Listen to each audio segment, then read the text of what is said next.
the important question, because that's what we need to figure out both on an individual level and as a society, is what is responsible engagement with AI? What is responsible development of AI?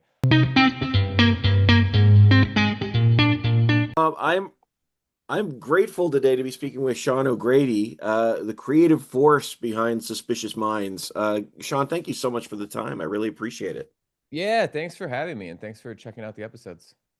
Honestly, this is pretty gripping and terrifying stuff at the same time. I would love to hear from you. First of all, where did it come from? So, believe it or not, this actually started before AI was really involved at all. Um, Joel and Ian Gold wrote a book called Suspicious Minds: How Culture Shapes Madness, The Truman Show Delusion, and Other Strange Beliefs, which is a look at how culture has interacted with mental illness throughout time and across technologies. And obviously, the Truman Show is mentioned in there, and that's what initially sort of piqued my interest. Was I'm a big fan of the Truman Show. I have an interest in mental health. You combine those two things, like I'm there for it. And the Gold brothers, they coined the term the Truman Show delusion, which I think most people are familiar with now, or at least you can kind of like gather from it or infer what it is. But it's the idea that your life is a reality show and there's cameras everywhere and everything is set up for you to be the star of the show that's being broadcast to the world, exactly like the movie The Truman Show. And so they wrote this book based on that that idea that they had uncovered, and then providing context through it by looking at the history of mental health and the history of where technology and mental health meet. So I was just really interested in that, and we were going to be making a documentary or documentary series about that topic. We were developing it, and as we were doing so, I got a call from a friend who said that they had awoken their chat GPT. And in the book itself, each one of the first person stories of delusions that the Golds explore follows a certain pattern. Mm. And I started to realize that the pattern my friend was going down into this chat GPT spiral was exactly the pattern of the people in the book. And so this was really surreal to see my own life intersecting with the subject matter that I was making a film about. It's never happened to me before. Uh, and I didn't think too much about the AI element. I just thought that was like fueling the content of this person's delusion, until I started seeing more stories about people having chatbot delusions and psychoses.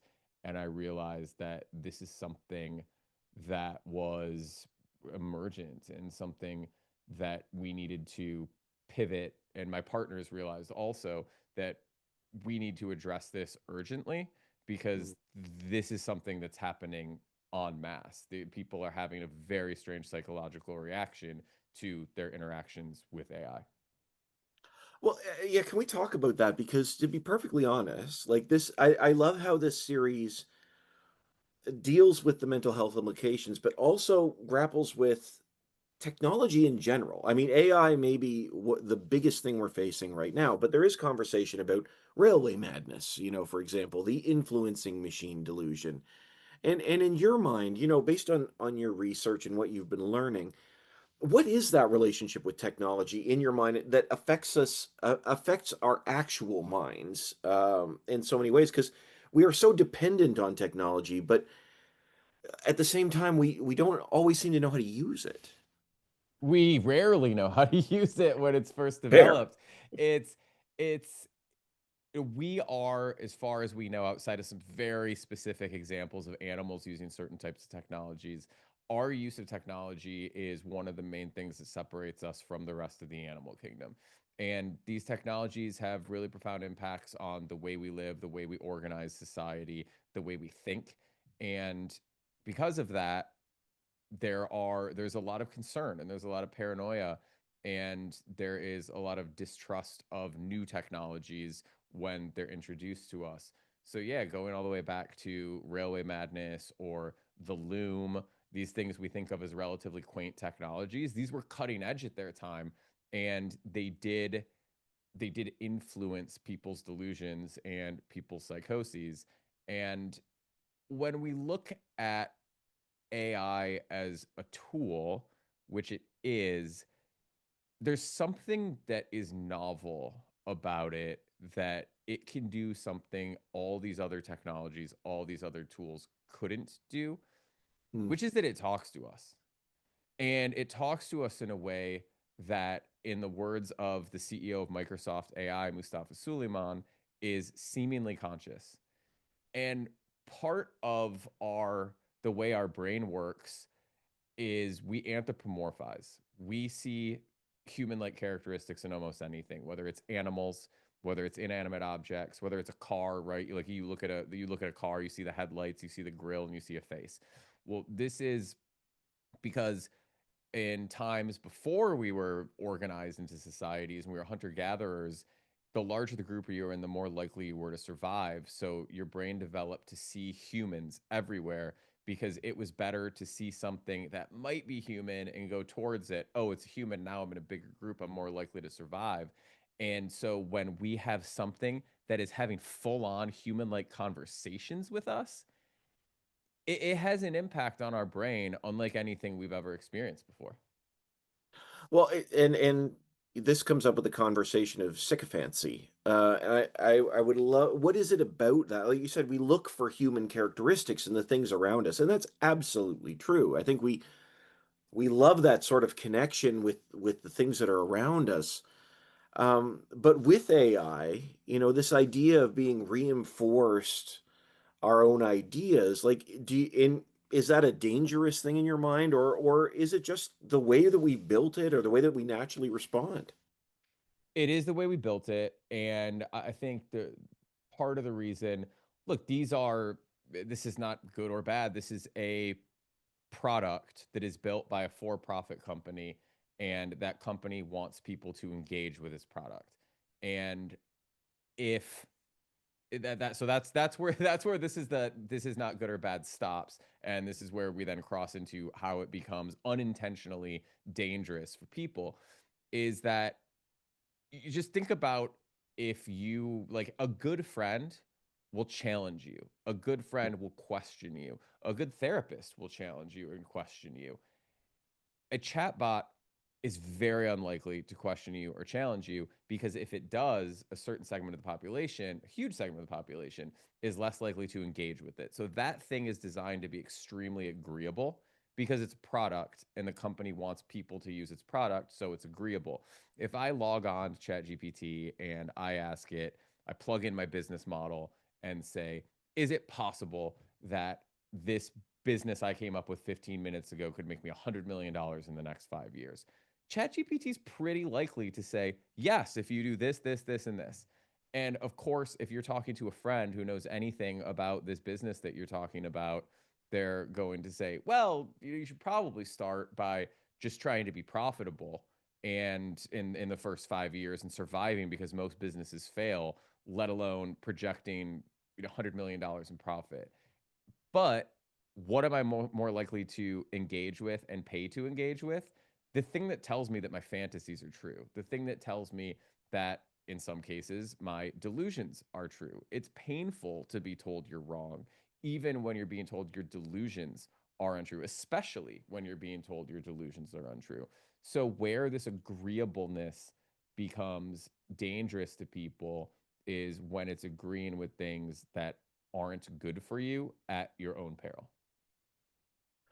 Well, and this is where the conversation, I think, gets really interesting too, is because what does it mean then to be responsible with something like AI? Because it is a tool. I've talked with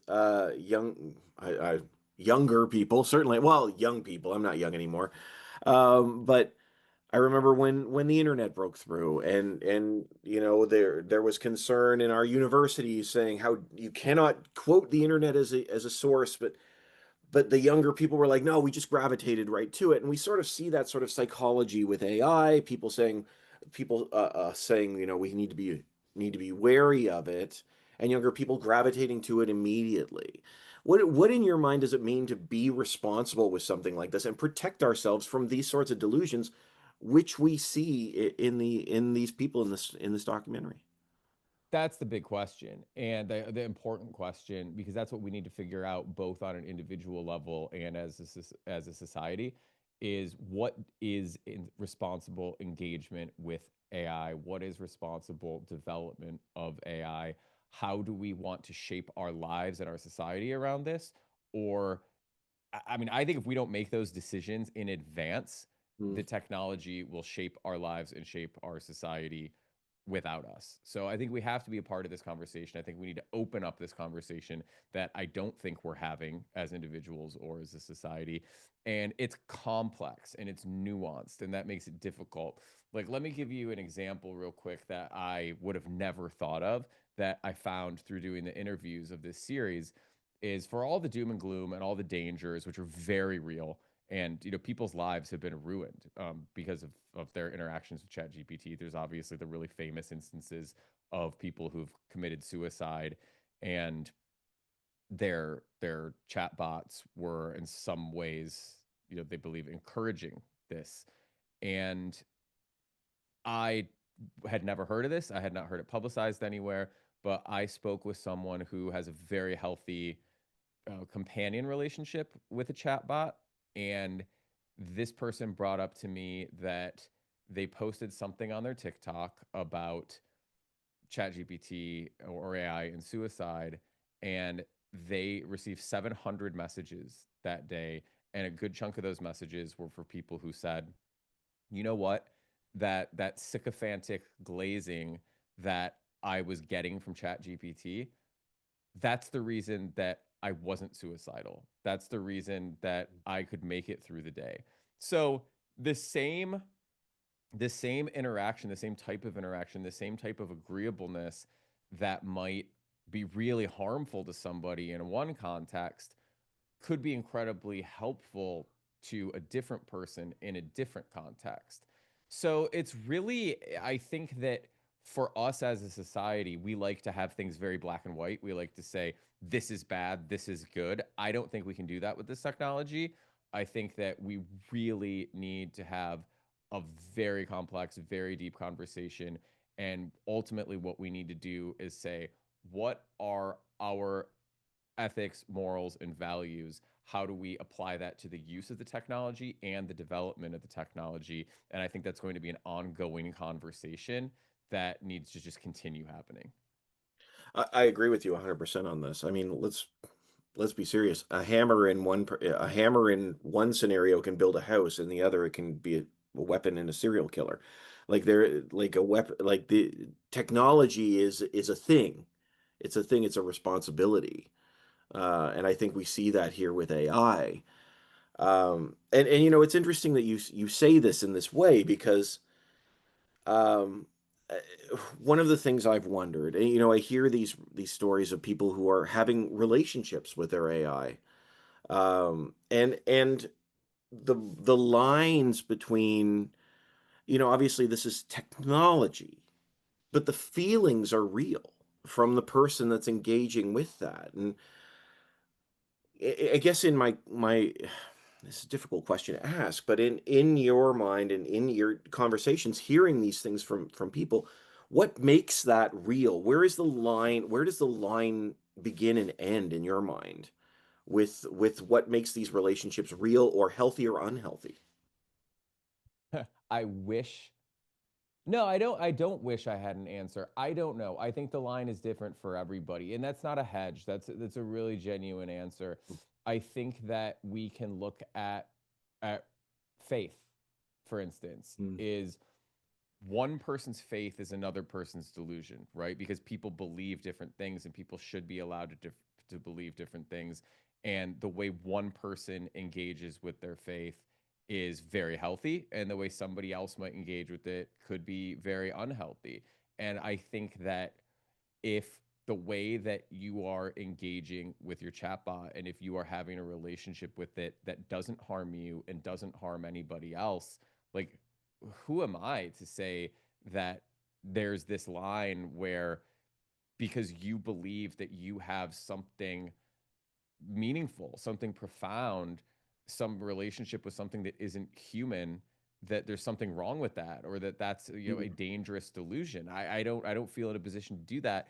The people I talk to who have chatbot companion relationships were some of my favorite conversations that I had over the course of this project, because their point of view was so different than anything I'd encountered or anything that I've personally experienced.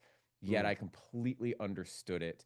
And the one woman I spoke with, she, her line for her was, she believes that the feelings she's feeling in this companionship, in this relationship, are real, but she recognizes that her chatbot companion isn't real. mm. And that for her was the line between healthy and unhealthy. But for somebody else, it might be different. And I think that's beautiful. I think that if there are people, and by the way, these people I spoke with who have the chatbot companion relationships, they felt that not only were those relationships with the chatbots meaningful, but that that relationship made them a better human for the other humans who they have in their lives. And that this tool exists and these relationships exist and can have an impact on the people and the world outside of the machine, I think is incredible. And I think that that to me is exciting and is a really interesting look at where the future could be headed. But always in the back of my mind, I'm also thinking about the people I've talked to whose lives have been absolutely destroyed by unhealthy chatbot relationships. And we're at the very beginning of this. And that's why I think these conversations are exciting, but also important, is because the conversations we have now will shape our future and what the human AI societal dynamic looks like moving forward. Absolutely, absolutely. I'm just as we're wrapping, just this one comment. I heard, I believe it was Jason Reitman in a conversation once say that the internet is like we've been handed the keys to a Lamborghini and all we've ever drawn is or all we've ever driven is Model Ts. And I feel like that applies here. Certainly with AI. Yeah, I couldn't agree more. Honestly, Sean, it's an incredible series for dealing with some very difficult issues and big conversations. I really appreciate the chance to chat with you about it. Thank you so much. Oh, yeah. Thanks for checking it out. And thanks for the great questions. It's those that really made me think. I appreciate that. I appreciate that. Thank you so much. Have a great day.